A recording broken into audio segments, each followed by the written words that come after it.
Kaum muslimin, jamaah salat Idul Adha yang dirahmati oleh Allah Subhanahu wa taala. Di pagi hari yang mulia ini, 10 Zulhijjah, gema takbir, tahmid dan tahlil kita lantunkan, mengagungkan asma Allah Subhanahu wa taala sebagai tanda kelemahan kita di hadapan kebesarannya dan sebagai ungkapan syukur atas segala nikmat yang tak terhingga. Hari ini kita merayakan Idul Adha, hari raya kurban, hari di mana kita mengenang sebuah pelajaran besar tentang ketaatan, tentang pengorbanan, dan tentang cinta. Kisah Nabi Ibrahim alaihissalam dan putranya Nabi Ismail alaihissalam adalah inti dari perayaan Idul Adha.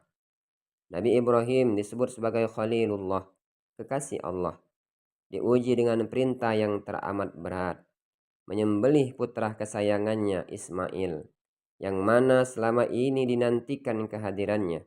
Bayangkan, seorang ayah di usia yang begitu tua harus mengorbankan anak yang selama ini ia nanti-nantikan.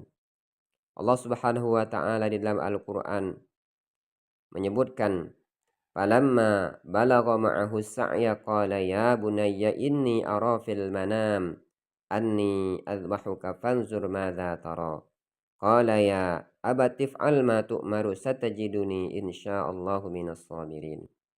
Yang artinya, maka tatkala anak itu sampai pada umur yang lumayan besar, berusaha, yang mana pada saat itu dia bersama-sama Ibrahim. Ibrahim berkata, "Wahai anakku, sesungguhnya aku melihat dalam mimpiku bahwa aku menyembelimu. Maka pikirkan apa pendapatmu." Lalu ia menjawab, "Wahai bapakku, kerjakan apa yang diperintahkan kepadamu. Insya Allah kamu akan mendapatiku termasuk orang-orang yang sabar." Dialog antara ayah dan anak ini sungguh luar biasa. Ketaatan Nabi Ibrahim kepada Allah Subhanahu wa taala dan kebesaran serta kepasrahan Nabi Ismail menjadi bukti cinta mereka yang tinggi kepada Sang Pencipta. Dan ketika pisau itu hampir merobek leher Ismail, Allahu Akbar, Allah menggantinya dengan seekor sembelihan yang besar. Peristiwa ini mengajarkan kita bahwa ketaatan kepada Allah harus ditempatkan di atas segala-galanya, dan rumah tangga harus dibangun dengan landasan iman, takwa, dan kekompakan. Pengorbanan tidak hanya berbentuk penyembelihan hewan. Lebih luas lagi, ia adalah kesediaan kita untuk berkorban dalam segala aspek kehidupan demi meraih ridho Allah Subhanahu wa taala, termasuk menyelamatkan keluarga kita dari pengaruh buruk zaman-zaman modern ini. Allahu Akbar, Allahu Akbar, Allahu Akbar walillahil hamd. Di zaman modern ini, seringkali kita secara sadar atau tidak sadar terpengaruh oleh paham materialisme dan individualisme yang dapat meregangkan hubungan keluarga. Sopan santun terhadap orang tua terkikis, bahwa ada yang sampai melecehkan nilai-nilai luhur. Mari kita merenung sejenak, apa yang telah kita berikan kepada kedua orang tua kita. Betapa sering kita mendengar keluhan orang tua yang menyesali tingkah laku anaknya. Ibu yang mengandung kita dengan susah payah. Ayah yang membanting tulang mencari nafkah. Lalu di usia senja mereka justru mendapatkan perlakuan kasar atau ditelantarkan. Ada sebuah kisah di zaman Rasulullah Shallallahu Alaihi Wasallam. Seorang pemuda datang mengadukan ayahnya karena sang ayah mengambil harta miliknya tanpa izin. Rasulullah Shallallahu Alaihi Wasallam kemudian memanggil sang ayah. Datanglah seorang laki-laki tua rentah, berjalan terbungkuk-bungkuk di topang tongkat. Air mata Rasulullah Shallallahu Alaihi Wasallam menetes melihat keadaan orang tua ini. Sang ayah berkata, "Ya Rasulullah, memang aku mengambil harta anakku. Aku mengambilnya hanya untuk memberi makan kepada istriku yang sedang sakit di rumah. Dulu akulah yang kaya, dia yang miskin. Dulu aku yang punya segalanya, dia tak punya apa-apa. Kini aku tak punya apa-apa, dialah yang punya segala-galanya." Hati siapa yang tak tersentuh pendengar pengakuan ini? Ayah yang dulu gagah perkasa, kini lemah tak berdaya. Hanya ingin mengambil sedikit makanan dari rumah anaknya untuk istrinya yang sakit. namun justru dimarahi dan diusir.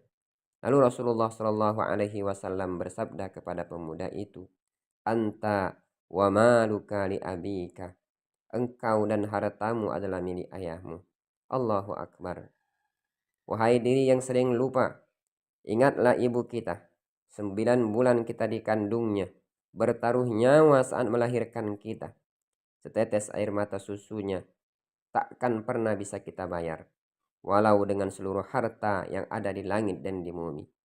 Ayah kita, pahlawan tanpa kenal lelah, yang tak pernah mengeluh sakit di hadapan kita, yang rela berbohong demi kebahagiaan kita di hari raya, mengatakan masih punya segalanya, padahal pakaiannya mungkin sudah tak layak pakai. Pantaskah kita menyakiti hati mereka? Pantaskah kita membiarkan mereka dalam kesusahan di hari tuanya ini?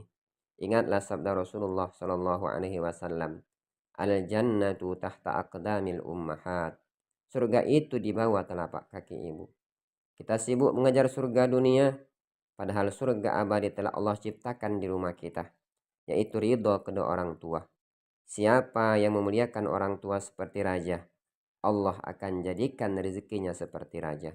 Lihatlah wajah mereka yang kian menua, rambut yang memutih, kulit yang mengeriput. Mereka tidak abadi di samping kita. Jangan sampai penyesalan datang terlambat, saat kita hanya bisa memeluk tubuh mereka yang sudah dingin membeku, tertutup kain kapan. Saat itu ucapan maaf tak lagi bermakna.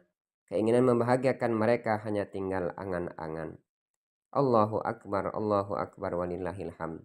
Tanda kecintaan kita kepada Allah adalah senantiasa berkorban di jalannya, taat pada perintahnya, berbakti kepada orang tua kita. Seburuk apapun perlakuan mereka, mereka tetaplah orang tua kita yang harus kita hormati. Mungkin saat ini ayah dan ibu masih ada di sisi kita, sempat kita cium tangannya, atau mungkin mereka telah tiada, hanya menyisakan kenangan sajadah dan kopiah yang terlipat rapi. Mari kita doakan mereka. Ya Allah yang Maha Pengampun, ampuni dosa-dosa kami, dosa kedua orang tua kami.